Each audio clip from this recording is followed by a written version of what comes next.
नमस्कार दोस्तों, मैं आपका दोस्त डॉक्टर अभिनव शर्मा फिर से हाजिर हूँ एक नया वीडियो लेकर। दोस्तों, आज मैं आपको ईएसआईसी एक्ट 1948 यानी राज्य कर्मचारी बीमा योजना या राज्य कर्मचारी बीमा एक्ट 1948 के बारे में बताऊंगा। बहुत से कर्मचारियों को पता नहीं होता कि उनका कितना ईएसआई कटता है, ईएसआई के क्या क्या लाभ होते हैं और ईएसआई के लिए कौन कौन एलिजिबल रहता है। तो उसी परिप्रेक्ष्य को ध्यान में रखते हुए मैंने ये वीडियो बनाया है। आइए शुरू करते हैं।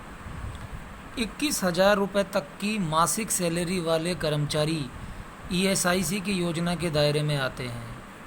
यानी जिन कर्मचारियों की सैलरी मंथली 21,000 या 21,000 से कम है वो ईएसआई के दायरे में आते हैं, यानी उनका ईएसआई डिडक्शन, ईएसआई का लाभ उनको मिलता है। यह योजना सरकारी और निजी क्षेत्र के कर्मचारियों के लिए स्वास्थ्य बीमा योजना है, यानी गवर्नमेंट और प्राइवेट दोनों सेक्टर के कर्मचारियों के लिए यह योजना है। यह योजना केंद्रीय श्रम व रोजगार मंत्रालय के अधीन चलाई जाती है। ईएसआई के दायरे में वे सभी कंपनी व प्रतिष्ठान आते हैं जहां 10 या इससे ज़्यादा कर्मचारी हैं। हालांकि कुछ राज्यों में 20 या इससे ज़्यादा कर्मचारी वाले प्रतिष्ठान इस योजना के दायरे में आते हैं। ईएसआईसी में कर्मचारी और नियोक्ता दोनों का योगदान होता है। मौजूदा समय में कर्मचारी की सैलरी से 0.75% योगदान ईएसआईसी में होता है और नियोक्ता की ओर से 3.25% योगदान होता है।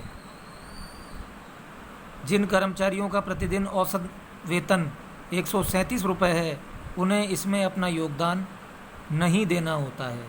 दोस्तों, ये एक बहुत ही इम्पोर्टेंट बात है कि ईएसआई में डिडक्शन कितना होता है। अक्सर लोगों को इसमें कन्फ्यूजन रहता है कि ईएसआई में कितना डिडक्शन होता है। तो 4% डिडक्शन ईएसआई में होता है, जिसमें से कर्मचारी खुद अपनी सैलरी का 0.75% और 3.25% नियोक्ता यानी एम्प्लॉयर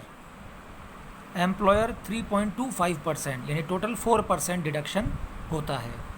इस योजना में आने वाले कर्मचारियों और उन पर निर्भर लाभार्थियों को 11 प्रकार के लाभ उपलब्ध कराए जाते हैं। बहुत ही इम्पोर्टेंट बात है कि ईएसआई के दायरे में आने वाले कर्मचारियों को क्या क्या लाभ उपलब्ध कराए जाते हैं। पहला, चिकित्सा लाभ। ईएसआई में बीमित व्यक्ति और उस पर आश्रित पारिवारिक सदस्यों को चिकित्सा लाभ मिलता है। चिकित्सा हितलाभ उपलब्ध कराने का दायित्व राज्य सरकार का है।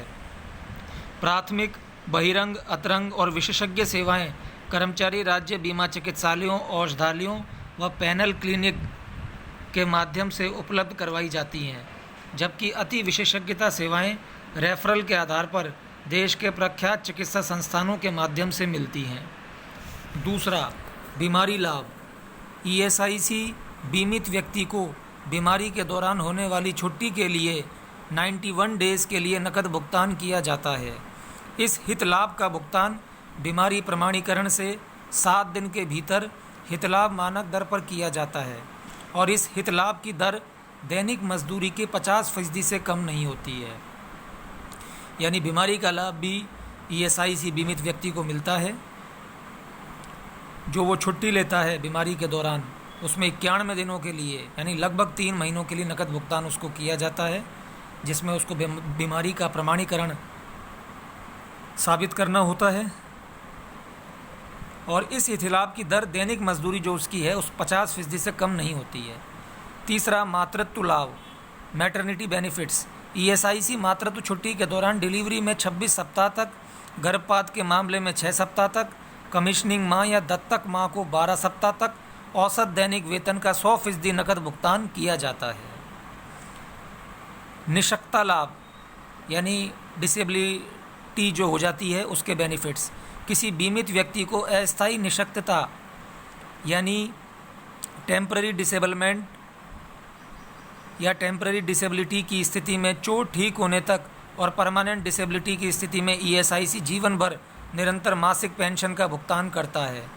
आश्रित जन लाभ, यदि किसी बीमित व्यक्ति की रोजगार के दौरान मौत हो जाती है तो ईएसआईसी उसके आश्रितों को नियत अनुपात में मासिक पेंशन का भुगतान करता है। यह हितलाभ बीमांकित व्यक्ति की मौत के अधिकतम 3 महीने के भीतर उसके आश्रित जनों को किया जाता है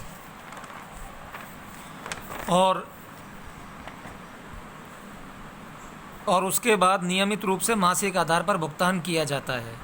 पेंशन को 3 भागों में बांटा जाता है। पहला, बीमित व्यक्ति की पत्नी को पेंशन मिलेगी, दूसरा बीमित के बच्चों को मिलती है और तीसरा बीमित व्यक्ति के माता पिता को मिलती है। यानी ये 3 भागों में ईएसआईसी पेंशन को बांटता है। बेरोजगारी भत्ता, यदि कोई बीमित व्यक्ति अनैच्छिक हानि या फिर रोजगार से अलग चोट लगने के कारण स्थायी रूप से डिसेबल हो जाता है तो उसे 24 महीने की अवधि तक नकद मासिक भत्ता मिलता है। वृद्धावस्था चिकित्सा लाभ, सेवा पूरी करने के बाद रिटायर हो चुके बीमित व्यक्ति को ईएसआईसी अस्पतालों और औषधालयों में चिकित्सा लाभ दिया जाता है। व्यावसायिक प्रशिक्षण, ईएसआईसी रोजगार के दौरान चोट लगने से हुई डिसेबिलिटी के मामले में वसूला गया वास्तविक शुल्क या 123 रुपये प्रतिदिन के हिसाब से बीमित व्यक्ति को भुगतान करता है।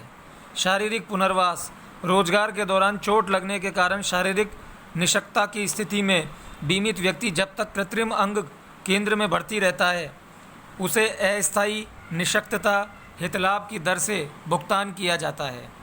प्रसूति व्यय, जिन मामलों में गर्भवती महिला को ईएसआई अस्पतालों में चिकित्सा लाभ नहीं मिलता है उनको बाहरी अस्पतालों में उपचार कराने के लिए 7,500 रुपये की दर से नकद भुगतान मिलता है। यह लाभ 2 बार दिया जाता है।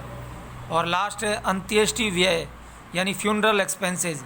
ईएसआईसी की ओर से बीमित व्यक्ति की मौत होने की स्थिति में उसकी अंत्येष्टि के लिए दाह संस्कार के लिए मूल व्यय या अधिकतम 15,000 रुपये का नकद भुगतान किया जाता है।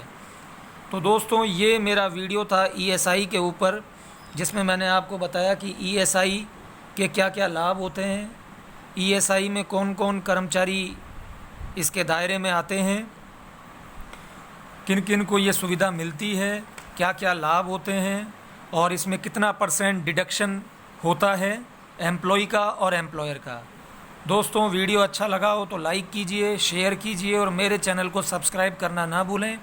मैं राजस्थान सरकार से संबंधित और सर्विस रूल से संबंधित जितनी भी योजनाएं, रूल्स हैं उसके बारे में मैंने ये चैनल बनाया है। तो ज़्यादा से ज़्यादा लाइक, शेयर और चैनल को सब्सक्राइब करना ना भूलें। Thank you.